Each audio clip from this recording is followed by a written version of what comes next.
Welcome to the last module in our course, Module 3, on assessing key competences. As you may have noticed, not all the material within this module is visible to you yet, and that is because to access the rest of the module content, you firstly need to watch the introductory video and take the pre-quiz. This is to ensure that everything is clear to you from the start, and that we keep you engaged and on track throughout the course. As the course coordinator, I'd like to take you through the learning objectives of this third module, as well as the steps you need to take in order to fully benefit from the content and activities proposed. The learning objectives of this module are to 1. Be familiar with the three major approaches to student assessment: summative, formative and self-assessment, and understand that all types of assessment of key competences need to be valid, reliable and fair. 2. Understand that the assessment of key competences needs to measure students' reasoning processes, understanding of interconnections, and problem-solving skills.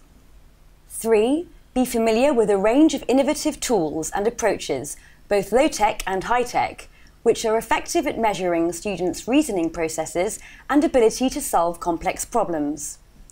4. Understand the importance of classroom-based formative assessments for assessing key competences.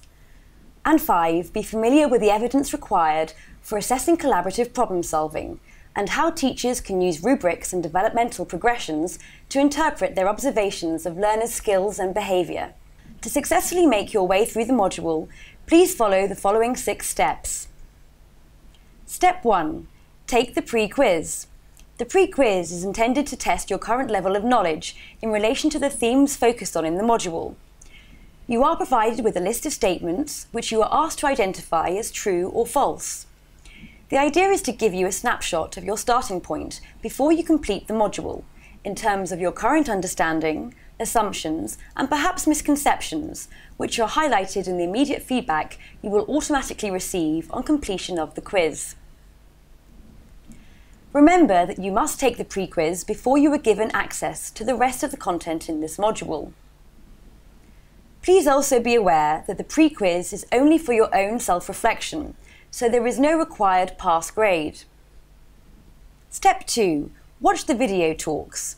There are 4 video talks in Module 3, lasting between 5 and 12 minutes in length. We encourage you to watch each of the videos in the order they appear, as they follow a logical progression. On each video page of the platform, you will also find a transcript, which you can consult should you have difficulty in understanding the speaker in the video. Step 3. Do the learning activity. There are 2 options for this week's learning activity. We of course encourage you to do both if you have time, but you only need to do one to successfully complete the module. Option 1 is a self-assessment exercise, similar to the one you did for the learning activity in Module 1. This time, we would like you to reflect on how aligned your current assessment practices are with the competence-based approach, and identify areas where you would like to deepen your practice. Option 2 gives you the opportunity to do a practical exercise, which requires you to set up a collaborative problem-solving task with your students, and to observe their social and cognitive skills. Step 4. Peer review another participant's learning activity. Once you submit your own learning activity, within 24 hours, you will receive an email notifying you that there is a learning activity completed by another participant, ready for you to download and review. Step 5. Consult the module library. This is a resource section providing you with suggested reports, videos and other resources that you can consult if you are interested in knowing more. Step 6. Take the post-quiz. The post-quiz is intended to test and reinforce your learning of the key messages from the module. You can take the post-quiz up to 3 times only. When you select your attempt as your final one, the answers will be revealed to you.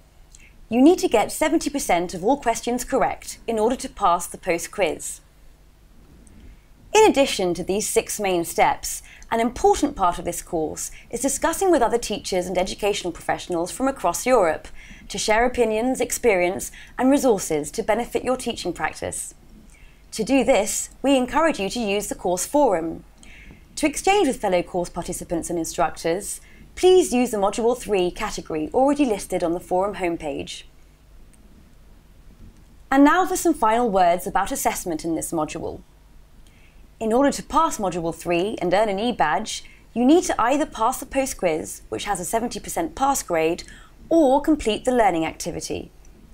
To receive the E-badge, it is sufficient to do just one or the other.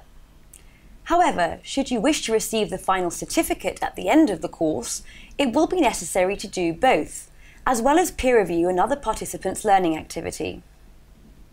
The final deadline for submitting your learning activity is the 5th of December, while the final deadline for taking the quiz and completing the peer review is the 12th of December. Good luck with Module 3, and we look forward to discussing with you on the forum.